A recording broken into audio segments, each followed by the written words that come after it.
The Voice of Stockton. For more information on The Voice of Stockton, go to thevoiceofstockton.org. The views and opinions expressed in the following program do not necessarily reflect those of KXVS The Voice of Stockton or its parents, affiliates, management, and staff.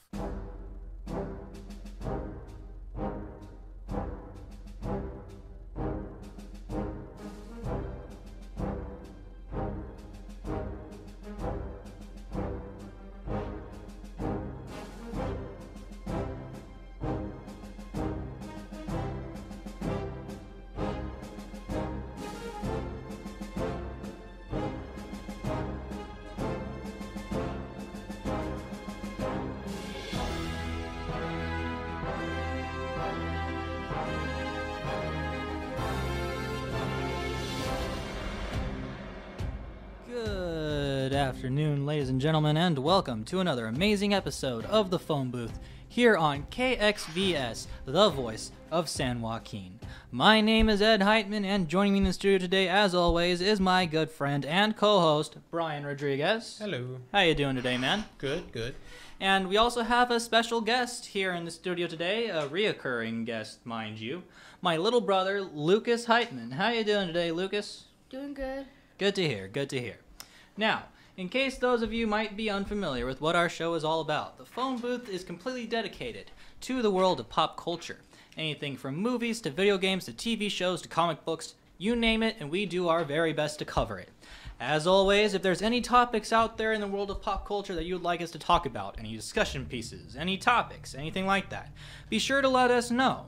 We have a Facebook page. Be sure to drop any suggestions on there. You could comment on this video for us to discuss any future topics, and you could always reach us on Facebook if you know us personally. Now, without further ado, it's time to enter our first little segment, the weekly recap, in which we talk about some of the topics that have dropped within this week in the world of pop culture. And I'll start with a really interesting topic, one that's got a lot of people in the gaming community buzz, particularly the Nintendo fan base. There's been two new installments in the Pokemon franchise, Pokemon Sword and Pokemon Shield. Now, not much information has been given. There has been a trailer that dropped recently on the website, and I definitely recommend that you all give it a watch. We get to see our first 3 starter Pokemon and everything. We've gathered a little bit of information here. You'll be exploring the Galar region, and I always find it interesting that the regions have such interesting names. Kanto, Johto, things like that. Mm-hmm. There has been a little bit of leaks that have come out already upon the trailer's release, and it has been speculated that there might be possibly something known as armored evolution. Now, I'm not entirely sure what that means. Now, I know the latest version of evolution that we had gotten was EX evolution or something like that. Mega evolution? Mega evolution, yeah, where you your highest evolution Pokemon can go up an extra rank, and I think it was only temporary. Yeah, you had to have an item, and you could do it once per battle. Yeah, so it's interesting that there's possibly a new form of evolution. Now, of course, this is all speculation. We can't confirm if this is true or not. This is from leaks.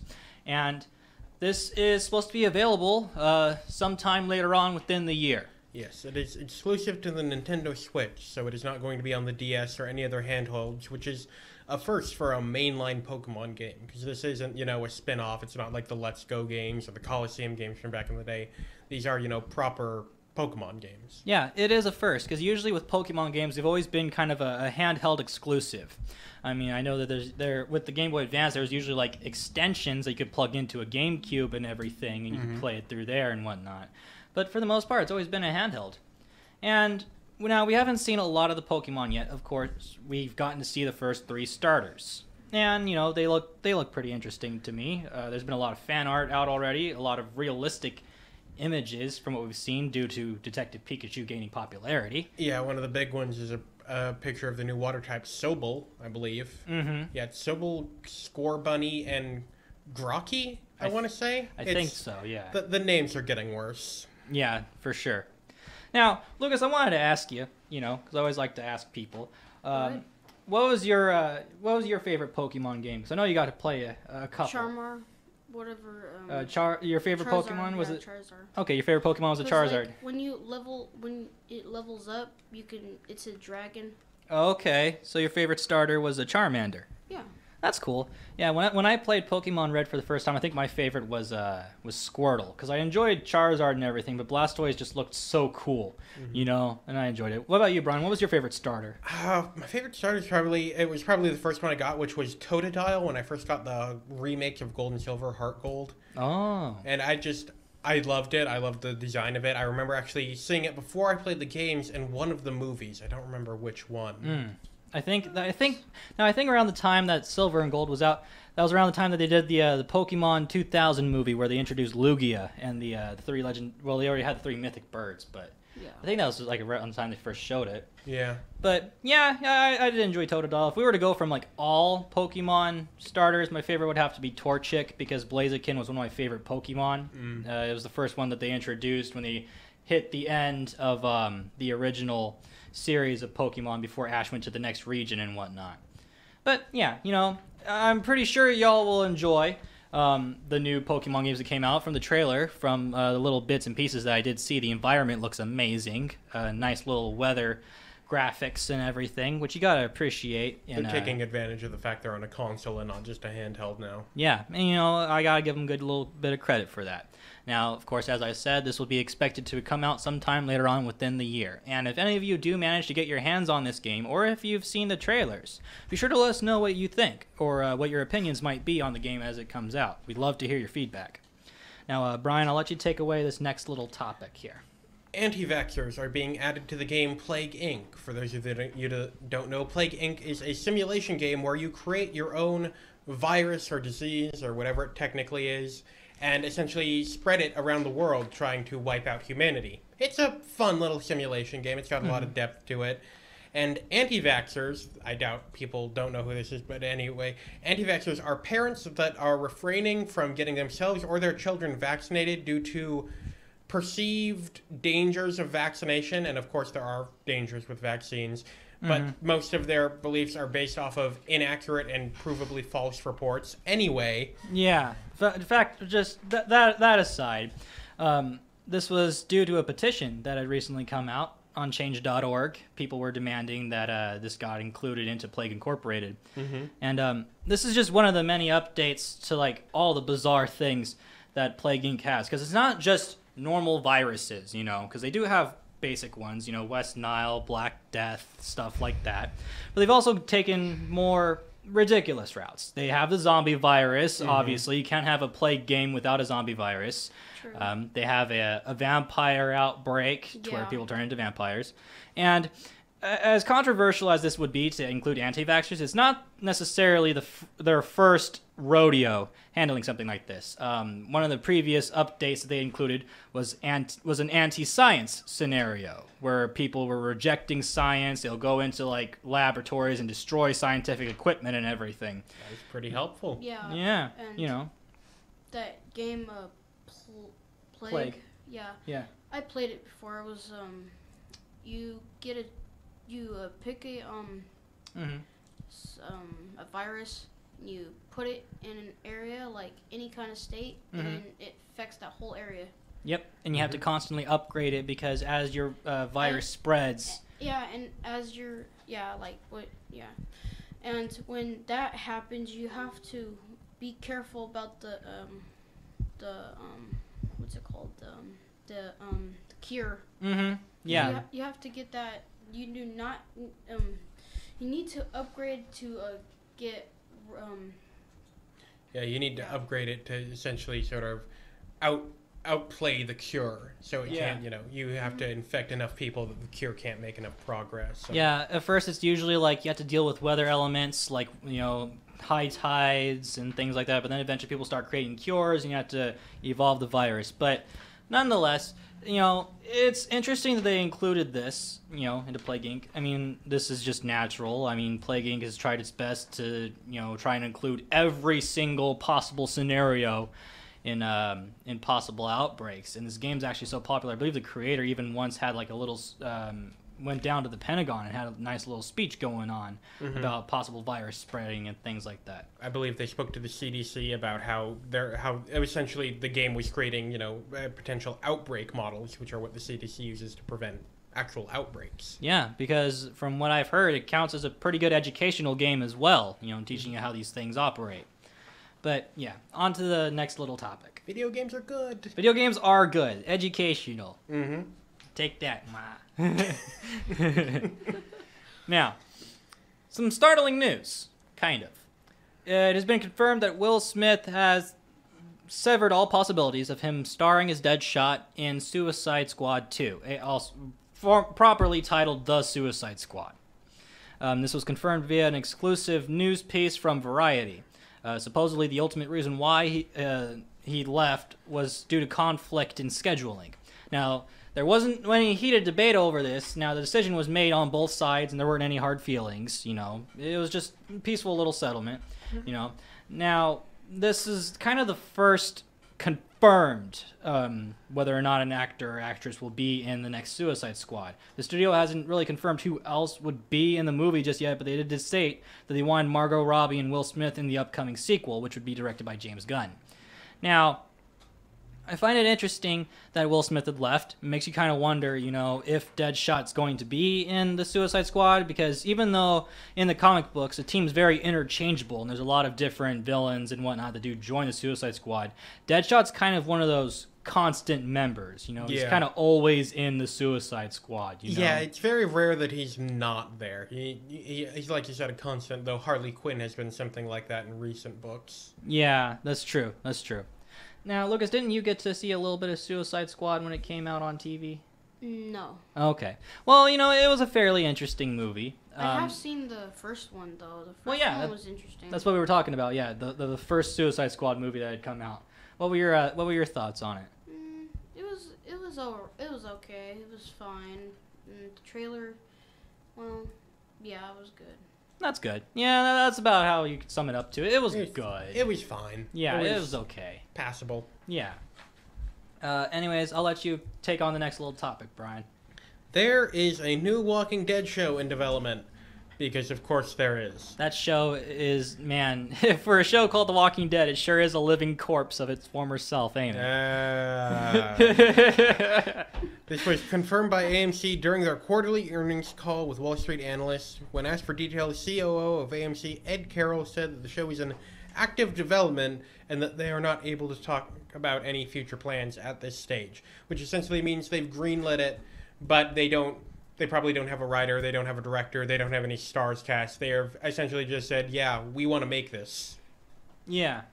Now, this would be the third Walking Dead show to come out. They haven't even said whether it'll be on AMC or on Hulu or anything like that. But this is the third show that has come out. We've gotten the original AMC's The Walking Dead, and then the one right after that, AMC's Fear the Walking Dead, which kind of takes place before the events of the first one. Yeah, it starts before, but now it's starting to cross over with the show a bit. It's weird. Yeah, the show in itself is kind of confusing. Lucas and I, we weren't really able to watch the show very frequently. Every so often, we'll stumble upon like an episode or two on AMC. But yeah, for the simple fact, I watched some of the episodes. I watched the one when they are at the prison. Prison, they get resources and stuff like that. What were your thoughts on the episodes? It was kind of boring. Yeah, the show's kind of gotten to that point, honestly. Now, I was excited at first because there was a lot of zombie action around the time the show had first started. But it seems like lately it's been like 90% dialogue, and like one or two zombies will get killed occasionally, or somebody will get attacked out of nowhere. The problem is they fall into kind of a cycle to keep excitement going. Because like Lucas was talking about, they were at the prison and it got kind of boring. Because every so often they find this place to set up civilization and get everything going and keep all the zombies out. And then everything's just sort of there, and it's not interesting to watch anymore, so they blow everything up, and, zombies get in, or the governor, or Negan, or whoever it is. Yeah, I watched that part of the episode. The wall broke or whatever, and a bunch of zombies came in, started getting people. But it happens with such regularity, it itself has become boring to watch it not be boring, and then it's... It's just not... They need to do something to shake it up, but I'm not sure what they could do. They seem to be trying to do everything. They got another show coming out. They got some Walking Dead movies coming out and everything. We're not sure if they're still continuing the comic books. They could be, could not be. But yeah, they seem to be trying everything to try and get this show up and going. But I mean, heck, if they can pull it off and people will watch it, more power to them. I mean, Walking Dead is a real AMC, real popular series on that channel. Breaking Bad used to be the runner-up for it and everything. Better Call Saul, I think, is, yeah, right doing pretty behind good. It's a good show. Yeah. Now, to talk about something Walking Dead related that did not succeed in public. Overkill's The Walking Dead has been discontinued. Now, in case you're not familiar, Overkill's The Walking Dead was the latest attempt at a video game based on the Walking Dead franchise. Robert Kirkman's Skybound terminated their contract with publisher Starbreeze Studios and are discontinuing all development. Now, the reason why was that the game was plagued by bugs and it had very poor reviews, leading to its console versions being delayed, and it has now been canceled. Yeah. Yeah. For reference, Robert Kirkman is the creator of The Walking Dead, and Skybound is his production company. Yeah. Now, I'm a little disappointed that this has happened. I mean, I kind of always hoped that a Walking Dead game would be successful, given that Telltale's The Walking Dead did so well. But of course, any other games that were spun off of it didn't really do too well. I remember a while back, Lucas and I used to have the not Fear the Walking Dead. It was a Survival Instinct. Yeah. The one where you play as Daryl and it's first person and everything. Yeah. Which was kind of fun, but the zombies were like really easy to like just trick and mess around with and everything. For me, you know. I always get like one shot critical hit. Yeah, it was really easy to do things like that. I craft like a bunch of weapons as well. Yeah. Now, unfortunately, I wasn't really able to see any actual gameplay from Overkill's The Walking Dead. I saw some of it. It's basically Left 4 Dead.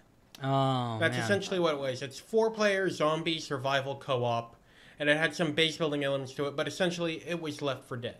Mm. Yeah. That was a good game series. Yeah. Yeah, it really was. I kind of hoped that they would make a third installment for that franchise, but I'm getting off track. I played the games like for the real games like for like PS3. I played the Walking Dead. I played the first one, I think. Telltale's The Walking Dead? Yeah, when It was a story-based one, right? Yeah, and he was in the police car and the police Mhm. person drove off the road because he seen someone in the road and then he fell off the road and then he was just unconscious and he seen a bunch of zombies all around the police car, but he woke up and then his leg was broken and he had to make a run for it because a bunch of zombies were coming. Yeah, the Telltale's Walking Dead did really well. That I will have to give them credit for.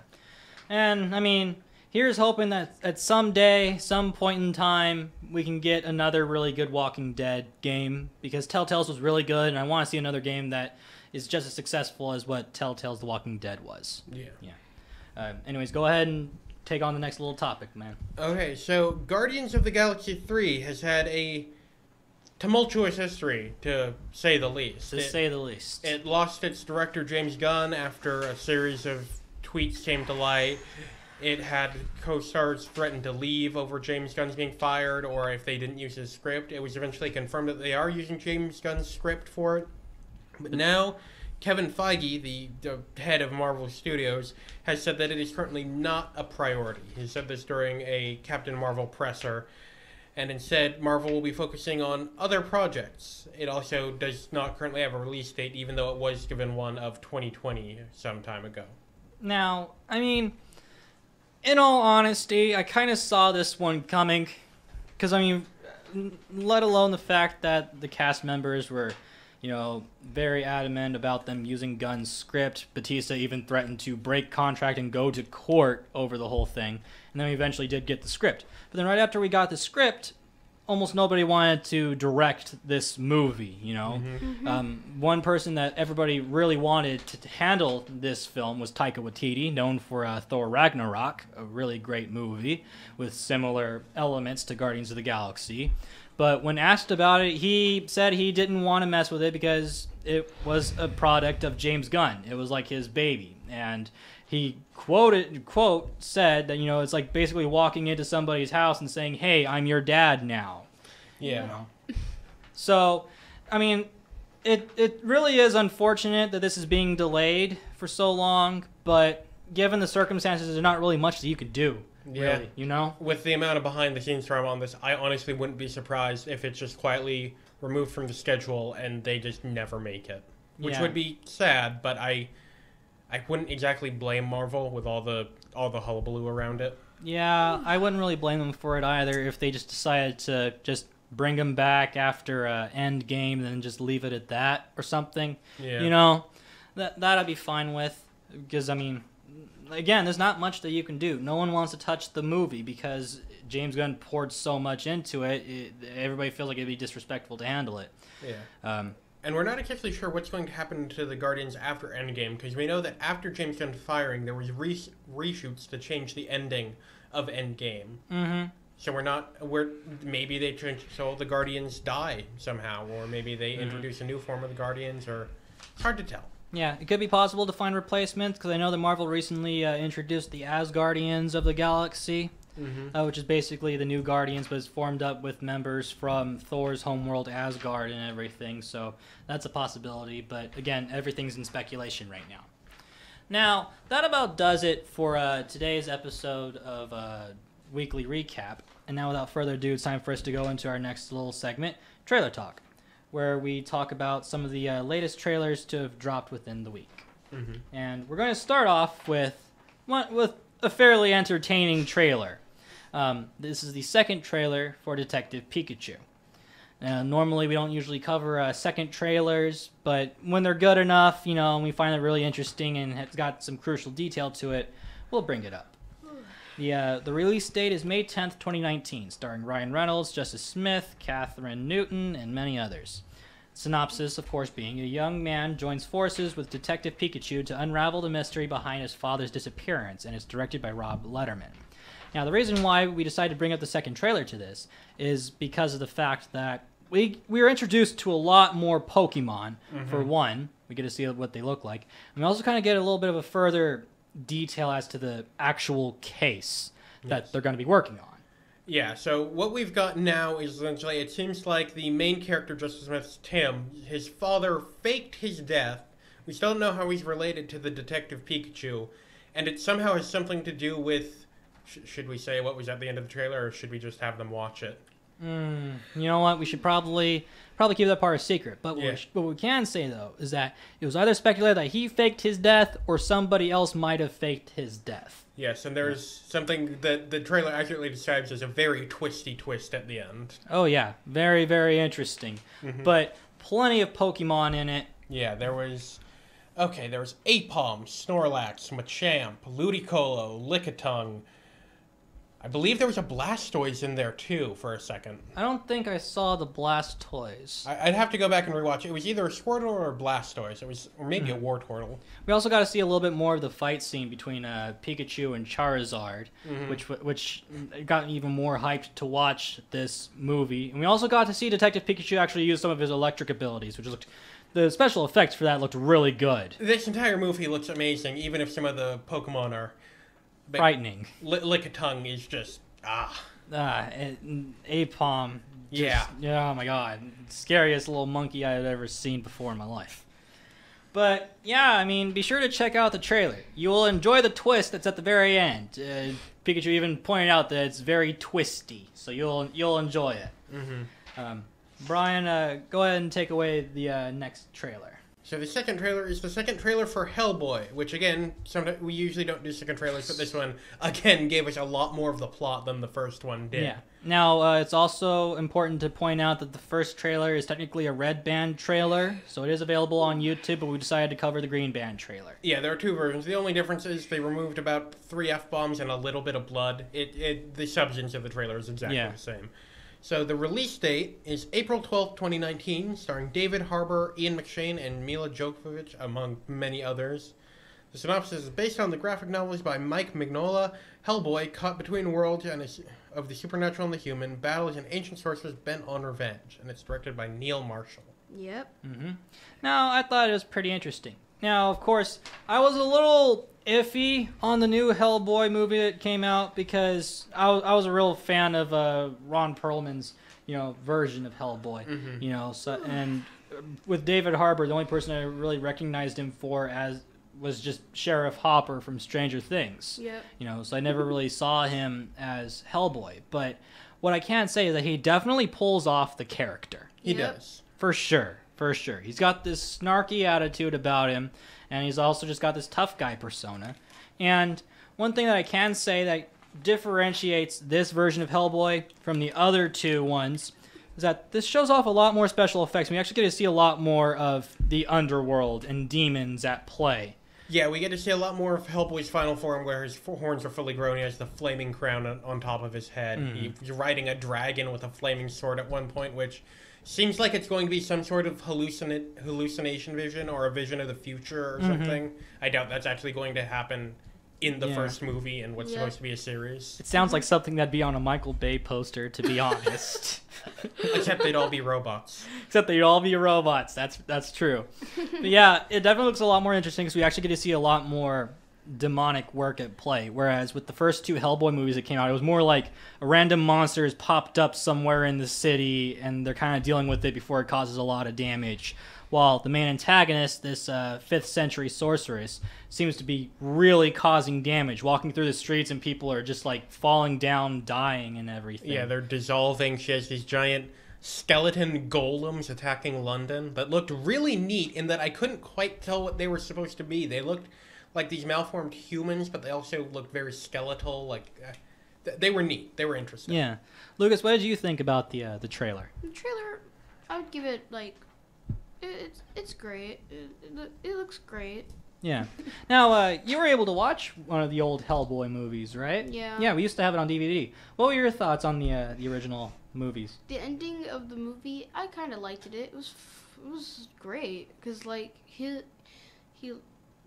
I think he. Oh my god, I don't even know. It's but fine. It's been a while since we Yeah. watched the Yeah. the first one. He grows his horns, I think. Yeah, he does. He Mhm. grows his horns. He gets a little fireball in between the horns. Yep. Yeah. In the new one, it looks more like a crown, but in the old one, it just looked like a giant fireball above his head. Yeah, because it wasn't fully formed yet. It was, Yeah. But yeah, I did like the original, the first two, but I gotta give this one credit for diving more into the supernatural themes. So we would definitely recommend you check out this trailer. It looks really good. Really, really, really good. And if you don't mind watching a little bit of extra vulgarity and a little bit of blood, be sure to check out the Red Band trailer. And let us know what your thoughts were on the trailer so far and what your thoughts are on this movie altogether, because we're very interested in it. Now, the next trailer, again, it's a second one, but this is also a very interesting one, a lot better than the first trailer that came out, for Dark Phoenix. Now, its release date is June 7th, 2019, and it's starring Sophie Turner, James McAvoy, Michael Fassbender, and others.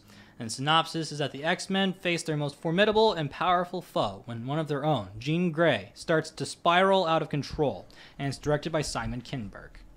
Now, I guess before we tackle the trailer, I guess we should give a little bit of context as to what Dark Phoenix is altogether. Okay, so this is kind of a remake of the third movie, X-Men: The Last Stand, except a lot more faithful to the comics. And it's actually dealing with an entity called the Phoenix Force, which possesses Jean Grey, gives her incredible power, but also is bent on destroying the Earth. I believe it wants to destroy all life. Yeah. It's basically an alien from space, which we actually see in that, they go into space mission, they see this giant evil cloud, because, isn't everything a giant evil cloud? Galactus.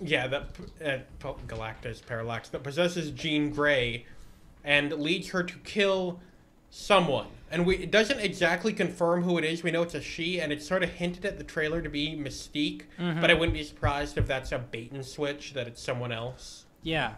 But what we can say is that this second trailer really shows off the destructive capabilities of the Dark Phoenix. It's insane. It is insane. Yes. At the very end, especially the very end, they're all like the rest of the X-Men are all in this train and they have these collars on them for some reason. And they hear that she's coming and everything, and the guards are all pulling out their guns and they're about to shoot, and she just lifts up the train and it's just twisting while going up in the air and everything. And we also get a couple of scenes of X-Men trying to fight Dark Phoenix, and she's just overpowering them. She takes on Beast, she takes on Quicksilver, And Cyclops is even talking to Professor X, and they have to figure out what to do. And he even straight up tells Cyclops, "I don't know what to do." You know, so you can tell that the movie has very high stakes. Yeah.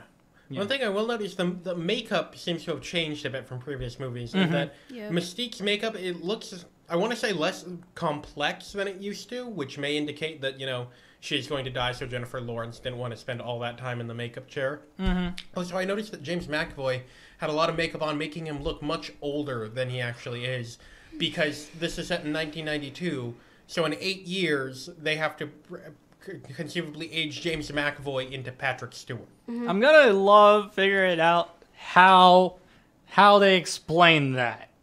Like, just does his mental powers age him or something, or did time travel do something to mess with him, or Timelines, I guess. Timelines, man, timelines. The time on the line affected his time linearly. Yeah.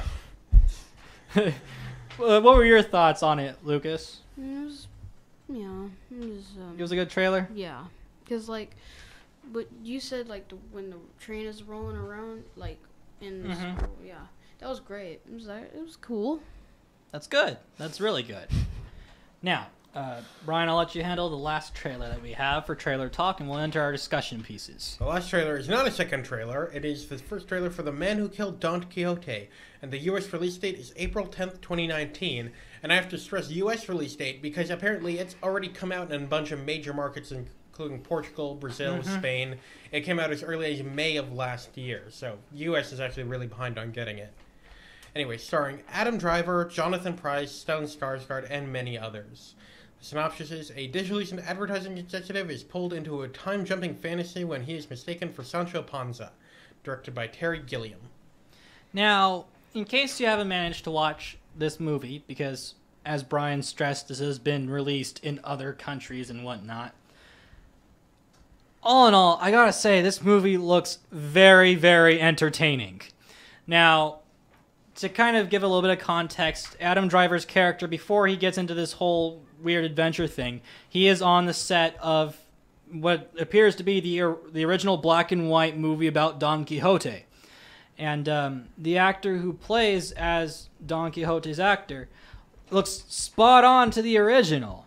That's one of the things that blew me away. He looked just like the guy from the old movies. You know, I thought that was interesting. And I like the humor that goes along with it. Because, you know, there are some speculations out that the Don Quixote was like this very bold, very big dreamer and whatnot. While if you were to read the book or if you were to watch the movies, you realize that Don Quixote was this guy who read way too many books and thought that he was a noble knight when he was just some normal guy. He was an insane old man. Yeah, very insane old man who would mistake everything as some threat or some call to adventure and everything. And in this movie, we get a little bit of a taste of Don Quixote's kind of insanity, you know? It looks fun to watch, you know? Definitely. So that about does it for Trailer Talk. Now, if you'd seen any of these trailers, or if you were just now giving them a watch, let us know what your opinions are on these. We would love to hear your feedback and everything. And without further ado, it's time for us to enter our discussion pieces. Now, Rotten Tomatoes has recently changed their early review policy. Would you like to handle this one? Okay, so there is a bit of a history behind this. So, Captain Marvel, coming out soon, has been getting sort of review bombed on Rotten Tomatoes on their audience anticipation early review system because...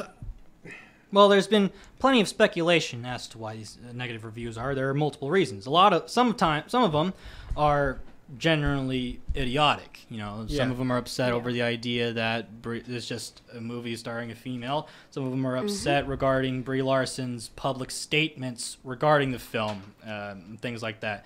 But then there are also some people who have been negatively reviewing it because of, you know, they didn't enjoy the trailers.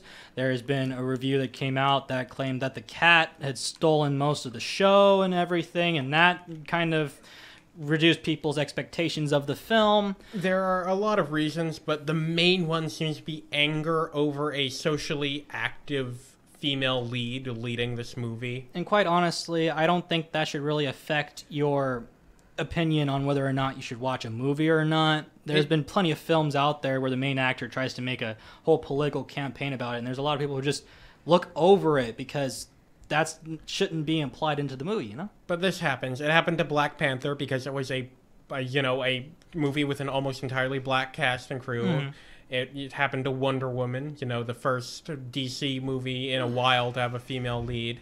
With a female director as well. Yeah, with a female director, Patty Jenkins. Mm-hmm. So now, in response to... Well, Rotten Tomatoes claims it isn't in response to this, that this was a change a long time coming, but it happened immediately after the Captain Marvel thing.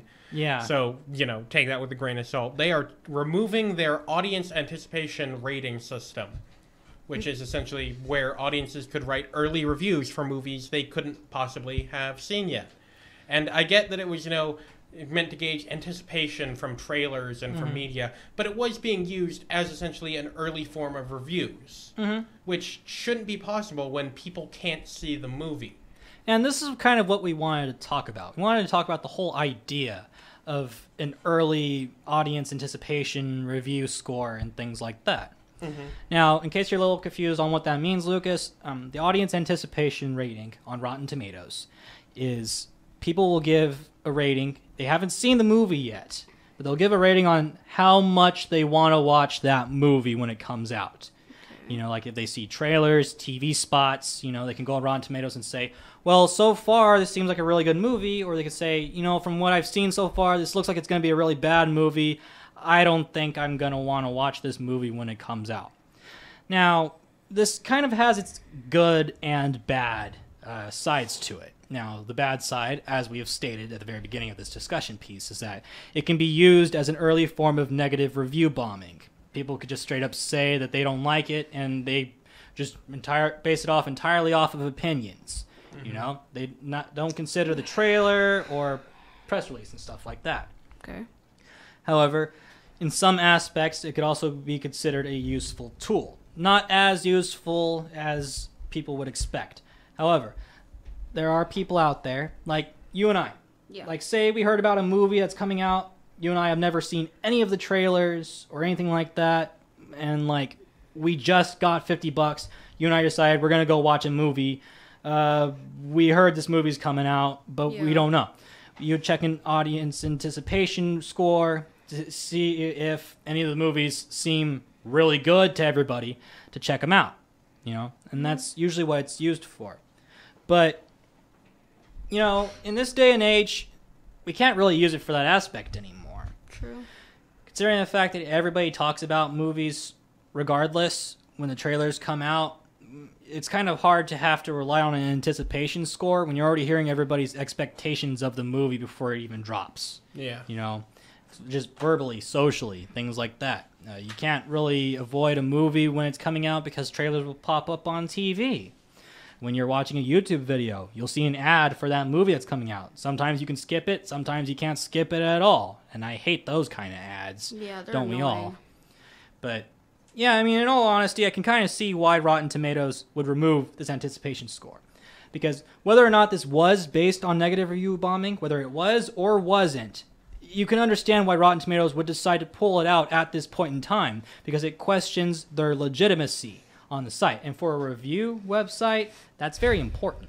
Yeah, I've compared it to if a supermarket, and in this case Rotten Tomatoes is a supermarket, they have the official vendors. They have, the Dole and Hostess, and these are the official reviewers from, from newspapers, magazines, things like that. But then they decide to have a section where they let local, like a local farmer's market in.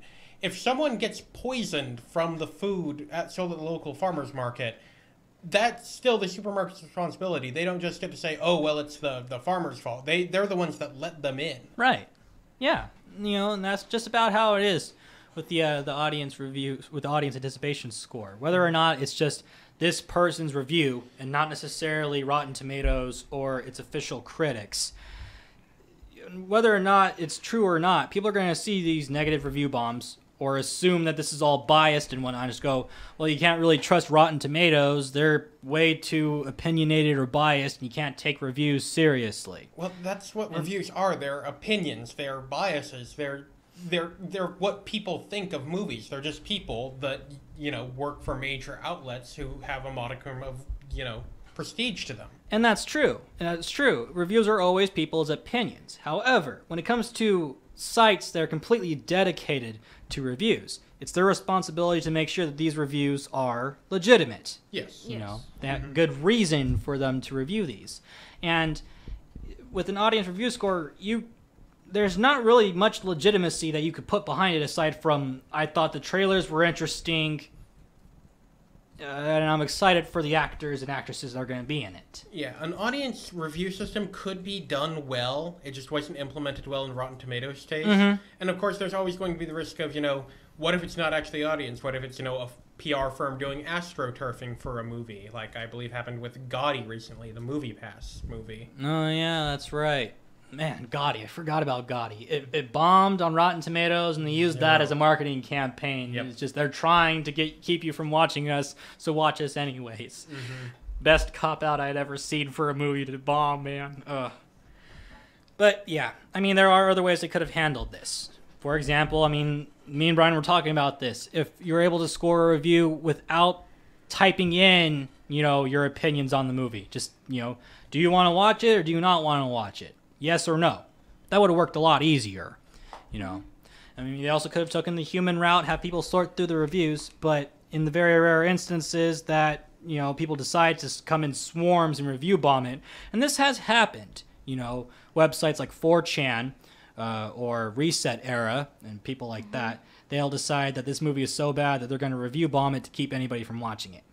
And in those instances, it takes a lot of people to have to sort through all of those reviews, and while the simple solution would be to hire more people, that's a lot. Sometimes, you have to hire a lot of people to handle things like that. But all in all, it's good that this is gone. All in all, this is just, it could poorly affect movies and their potential for people to watch them, And if they decide to bring it back, I'm fine with it if they find a way to make it easier for people to review it and with less possibility of it impacting the overall film. And that's that. Now, on to our next topic, and this one's a very controversial one. This one has some subject matter that may not be comfortable for everyone. So, Lucas, if you don't want to take part in this, you can go wait outside if you want, or if you're comfortable, you can stay. Now, and we're going to be very light on the topic. Yes, this is very light on the topic. Do you want me to take this? I'll go over it. Okay.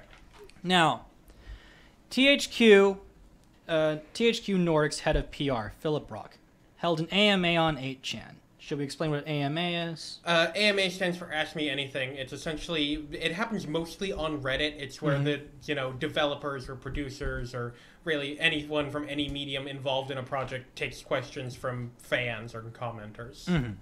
That's right. Now, Mr. Brock held an AMA on a website known as 8chan. Now, in case you're not aware of 8chan, there's good reason, as it's been basically blacklisted from Google. And it's an image board known for hosting a lot of horrible stuff. Racism, homophobia, child pornography, and all that stuff. Now, Brock claims that he didn't know about 8chan's reputation. Both he and business and product development director Reinhard Police responded to questions. After the blow-up, tweets linking to the AMA, which at this point had child pornography in the comments, were still up for hours until Shannon Loftus, Microsoft's general manager of Xbox Studios, called them out.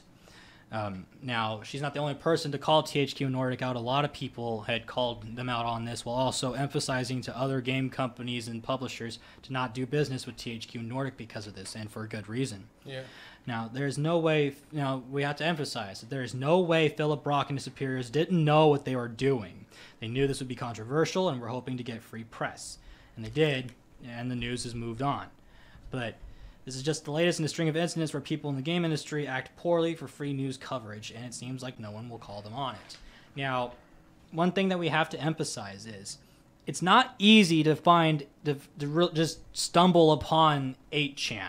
Yeah, it has been delisted from Google, which means if you search for it on Google, it will not pop up because of the aforementioned child pornography. But we're not here to talk about 8chan. We're here to talk about the pattern of people in the game industry acting poorly for free press, essentially. Now, THQ's defense was they had no idea that this thing existed. They just wanted to talk to some gamers and whatnot. But to find this site that was blacklisted and has been known to be way worse than 4chan, because even 4chan has its restrictions, you know. Barely, but still some restrictions. Yeah. You know, it's baffling. You could have talked to anybody. As we stated at the very beginning, the most common place for AMAs is Reddit. It's one of the most open places on the internet. Plenty of restrictions on very bad stuff. You know, anything that's considered horrible and offensive is removed. And it has its problems. Every site does. But Reddit actually makes a concentrated effort to keep the site clean. Yeah. And this is the usual place that you do AMAs. People will go on here and just say, hey, ask me anything. Ask me any questions you might have about our game company, our future products, and we will answer them for you. Reddit, in fact, has an entire team dedicated to setting up AMAs because AMAs were born on Reddit, and they still continue to be a big thing on Reddit. Yeah. And to say that they did not think about going to any of these places is stupid. So, Philip's Brock's explanation is they were approached by someone from 8chan named Mark. That's all we know about them. And were promised that Mark would take care of any of the bad stuff happening in the comments. And then Brock proceeded to say that he just didn't do his due diligence on what 8chan was. For reference, Philip Brock has been in his position at THQ Nordic for 4 years now. He's been working there since 2011 in the same department. He is not new to PR in any way. And the idea that someone who's been in this business for 8, coming on 9 years would not do their due diligence about a website they'd supposedly never heard of before that approached them is baffling. It's baffling to the point at which it's impossible to believe. And that's one of the main things we can say about it. It is hard to believe that you just did not consider it at all. Because especially in your position, you would do your research on wherever it is you're going to speak at. Because everybody knows you don't want to end up walking into some spot that's going to give you and your company a very bad reputation. You know? And it's just, it's not right. It's not right. It's not. It's messed up. And what's equally messed up is how quickly people seem to have forgotten about this. This happened less than a week ago, but the gaming news cycle has moved on to, you know, what's going on with Halo 6, what's going on with Destiny, what's going on with this and that. And even we're going to be talking about that later, but we can't just let them get away with this because we forgot, because something new happened. I am forever going to associate THQ Nordic with this, with what happened here, because they did this, and they don't just get to get away with it because a bit of time has passed. Exactly. This isn't really something that you're supposed to just gloss over. This is a very controversial thing that has happened, you know. They have tried to normalize what 8chan is through this. And that may not be the main reason, but it's a byproduct, is that it normalized this. It showed a big, you know, well-respected game company is willing to associate with these people. Yeah. And you can't really normalize a site that has been blacklisted from Google. When you're blacklisted, you've done something bad. Your site contains bad stuff. Yeah, and you know? Google doesn't do that often. They have to have a really outstanding reason to do it. So all in all, the way we're going to wrap this up is that THQ Nordic messed up big time. Yeah. And this shouldn't be ignored. This shouldn't be forgotten or glossed over. You know, this should have a lasting scar on THQ Nordic. You know, but we're going to leave it at that. Okay? Yeah. And then so we're going to move on to some less depressing news. Yeah. Something to get, you know, everybody's mind out of that gutter and everything. Now, Brian's got 2 little video game topics to discuss. First one being on Anthem, with some extra thoughts added to it. And then another one of his famous Destiny rants. Now, go ahead and start off with Anthem. Yeah. Okay, so I gave some thoughts on Anthem last week. Right after it had been released, I had about 2 days, maybe 10, 15 hours of the game. And now a week later, I have some more less positive thoughts. So let's start with the story. Now, Ed, we were talking earlier about BioWare characters and how you had some great memories of them. You gave examples of, what was it, Tally and who else? Tally and Solus, I want to say his name. Morden Solus. Morden Solus, the Solarian scientist from Mass Effect. One of the greatest sacrifices I ever had to see in video game history. And even with the characters that aren't your favorites, there are people like Garrus, there are people like Arya, there are people that you connect to. Everybody has their genuine characteristics, and the sidelines don't feel like just something that the game tossed in for you to kill time. It felt like actual plot development. I am glad you phrased it like that, because the side conversations you have with NPCs in Anthem feel exactly like that. Now, Anthem, you don't interact with NPCs in the field except with one occasion I can think of. What you do in Anthem is you go back to Fort Tarsus, which is your little single-player hub, and that'd be the start of the quest, but like, I was talking to a bartender, and I gave him dating advice, and he said, thanks, and then I walked away and came back later, and it turns out my dating advice had led to him accidentally killing a guy in his apartment and him asking what to do. So I thought, okay, this is going to lead to a little side quest. I'm going to have maybe help him move the body or take him to the police or something. No, I just gave him advice on what to do, walk away, came back later, and everything was fine. You had to have imagined my reaction when Brian texted me this. Like, Yeah. My reaction was just, wow, dude. I was texting him this in real time as I was going through it, and it's... What would have been a quest in an old BioWare game is a series of 3 conversations in the same place with the same character with no evidence that anything has changed. The character doesn't get more suspicious of people because of what happened. He doesn't, get a bit tougher or a bit meaner or a bit less nice to you because it was sort of your advice that led him into the situation. Nope. It's the exact same person. Might as well never have happened. Yeah. And there are so many characters like this that this happens to because you don't play a character in Anthem. You play a camera. Yeah? Yeah, you play a camera that goes around in first person and gets talked at by people. And they attempt to convince you that you're a person that had relationships with these characters, but you weren't. You are a camera. Yeah. Oh, wow. And that's I think the worst sin of the story. And the story is bad. It's incoherent at times. Things happen for no reason. One character betrays you with no warning and with no consequence at all. He just shows up back later saying, hey, sorry I left you all to die. Here's a thing. Okay, I'm leaving now. and then he's gone from the rest of the story. He steals one of the most powerful suits, one of the most powerful javelin suits in history, and you just say, okay, fine, bye. Go be out of the story now. I mean, heck, the Fallout games had better dialogue than that. They did. Fallout did a better job with their story than this game did. Fallout 4 did its best. Yeah, man, it's... Now, story is bad, and everyone's been saying it's bad.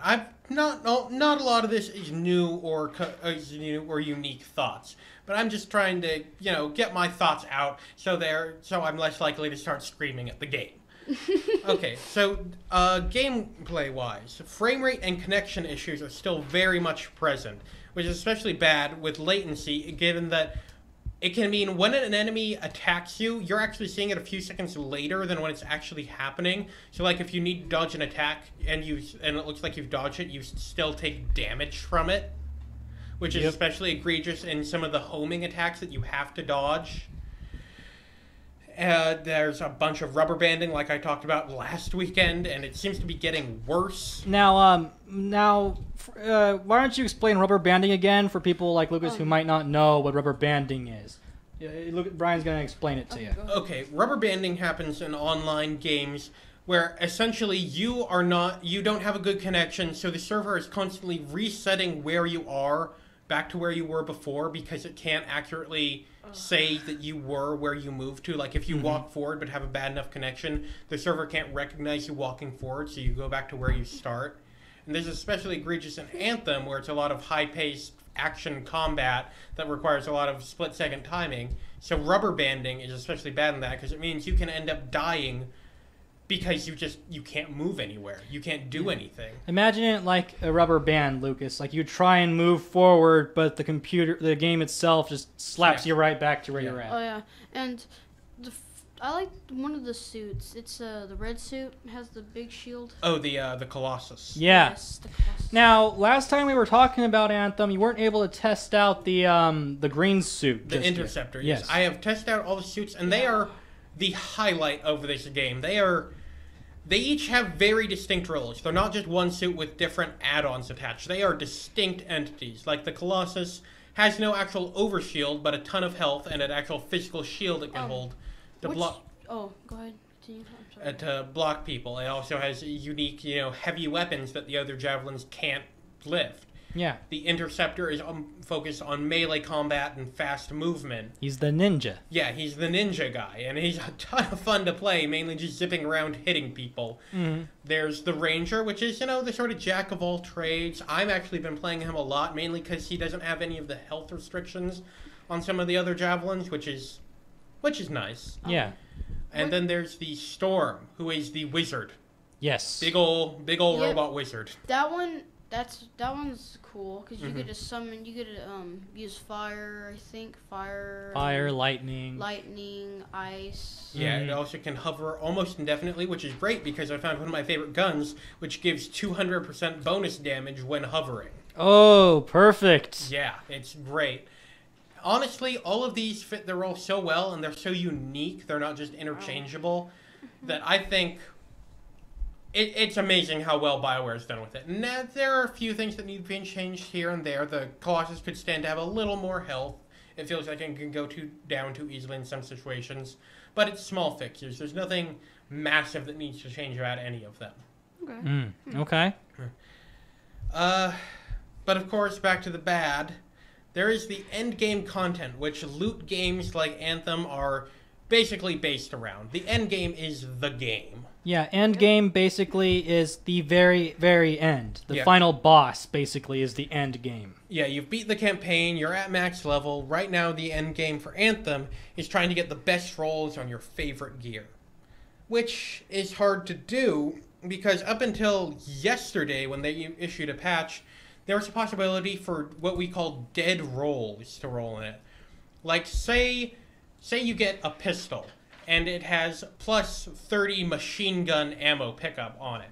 That's fine if it's a javelin-wide perk, as some are, but there are some also gear-specific perks that could roll on it. So you could get a pistol with a gear-specific LMG perk, which makes no sense. It's a pistol. The LMG perk is useless. It is a dead roll. Why do I feel like a rocket launcher is much stronger? Like, is there a rocket Well, launcher? generally, yeah. But what he means by that, Lucas, is that like you get special add-ons to a gun that doesn't even help that kind of gun. Like an LMG is a light machine gun, so you'll get a pistol with a gear bonus that works for light machine guns. But the pistol's not a light machine gun, so it's worthless. Or like the Colossus can't use pistols, so it's irritating getting Colossus components that have pistol rolls on them. Yeah. And there's been a patch since then to remove redundant or dead perks like that. So if you get a pistol, you won't get a gear specific LMG perk. I think you won't even get an LMG perk for the entire suit. But you will get something like maybe plus ice damage or plus fire damage, which the pistol doesn't do, but a bunch of your abilities will do that. So it's sort of, it lessens the frustration of getting a bad roll. You can still get bad rolls. I mean, that's sort of the fun of the game. But another request from the community was after, I don't remember if I've talked about this, but after the day 1 patch came out, which was day 7, the loot drops in the game were accidentally tweaked and that they were much more generous than they were supposed to be. And people were getting like tons and tons of loot and everyone was happy. And then they changed it back. And there's been a bunch of fan outcry asking them to bring the old system back, or at least increase the loot drops from what they are, because it's entirely possible to run through like the highest difficulty endgame content and only get one good loot drop, one of the masterwork weapons, which is that basically the endgame gear, and it's supposed to supposedly supposed to drop like 3 or 4 per run, which when you're only getting the one that's guaranteed you at the end is really frustrating. I can imagine it being very frustrating. Yeah. So, overall opinions so far. Overall, Anthem is good gameplay trapped in a bad game. And I have to call it that. It's a bad game because no matter how good the goods are, if there are some parts of the game that are so bad and so disconnected, it's like if you dump salt in a cake. Maybe you've made the cake perfectly up until then, but that salt makes it a bad cake. Yeah, that's a fair point. And maybe Anthem can fix itself. I hope it can. But I don't have high hopes. One can only hope that it'll take the Destiny route, in which future content could possibly improve the gameplay and overall experience, which is leading us up to the next little rant. Okay, here's my Destiny rant. Here we go. So Disney recently revealed the Joker's Wild Season of the Drifter content. Now this is, an expansion based mostly around the Gambit game mode. There's a new playstyle for Gambit, there's new content around it, there's new store, this and that. But what I want to talk about is the microtransaction shop. See, what Disney's had for the last few in-game seasons, essentially since Forsaken launched, though possibly before, it had the Prismatic Facet. Now, the Prismatic Facet was a series of 10 items per week where you could earn a ticket in-game, spend it at the Prismatic Facet little slot machine, and you were guaranteed to get one of those items. Mm-hmm. And what was even great about it was the fact that if you got any of these items that are in the Facet in a loot box before, they were knocked out of the Facet. You couldn't get them. So say, especially towards the end of seasons, for me, it was, I've gotten most everything from the loot boxes, so I look in the Facet, and there's only one thing left, so I just spend the ticket, and I'm guaranteed to get that item. Mm-hmm. It both rewarded gameplay and rewarded the grinding for the loot boxes, and even rewarded spending money on it. I'm not going to deny that, but it was another avenue for players to get content from the loot boxes for free, which was great, and it was widely loved. So, of course, they're removing it next season. And want to know what they're replacing it with? They're replacing it with bundles that you have to spend real money to buy. Now, in case you didn't know, Lucas, that's basically what microtransactions are. It's the basis that in order to get certain items or to get extra money in-game to spend on stuff, you have to use real-life money in order to buy it. I know. Just wanted to make it clear. Like, you have to use your credit card or something like that. Yeah, that's a microtransaction. Yeah, and there's been a lot of mixed reaction to this. Most of it negative, but some people have pointed out that fans have been asking for more direct purchase options, because these bundles will rotate on a weekly basis, and each one will contain, a guaranteed item. You directly purchase what you want, which would be great if they just added this system in. But instead what they've done is they've taken out a system where players could earn something for free and added in a system where they have to pay money for it. And see, yes, we want direct purchase options. We'd like them to completely get rid of loot boxes. I'd be super happy if they got rid of loot boxes. Loot boxes are pretty evil, to be honest. Yeah, but the problem is that they're getting rid of the ways players can earn things for free. That you don't have to, open your wallet and spend more money on this game, at this point I've paid, let's see, $200? about $200 on now through the various expansions. And good call. Yeah, there's actually really great guess.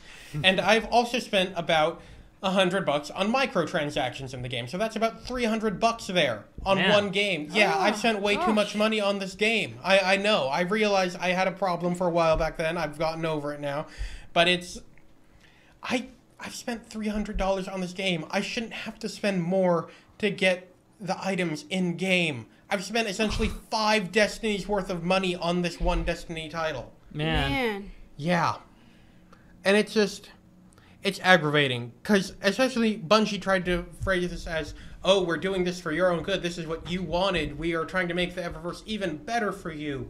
Which, from one perspective, yeah, direct purchases is inherently better. But on the other hand, you're taking away player choice. True. And there's always this argument of it's all optional. It's always optional. That's a terrible Jim Sterling impression. But it's not optional. It's not optional. You have built your game in a way that makes this no longer optional. You don't have the option to play a more expensive version of the game without microtransactions. You have to play with loot box mechanics. You have to play with slot machines. You have to play with gambling mechanics. And this idea that it's better for us that they're removing our ways to get around that, it's honestly a bit disgusting. That's true. Yeah. So there's my rant. I needed to get that off my chest, but there's my rant. And with that being said, ladies and gentlemen, we have reached the end of today's episode. As always, my name is Ed Heitman. Joining me in the studio today is my good friend and co-host, Brian Rodriguez. Goodbye, I'm very sorry for that accent. Along with our special guest, my little brother, Lucas Heitman. Goodbye. Now, be sure to tune in every Saturday from 1 to 2 here on The Voice of San Joaquin, where we talk about anything from movies, trailers, TV shows, comic books, video games, you name it, we do our best to cover it. Now, with that being said, have a wonderful, wonderful afternoon. Alright.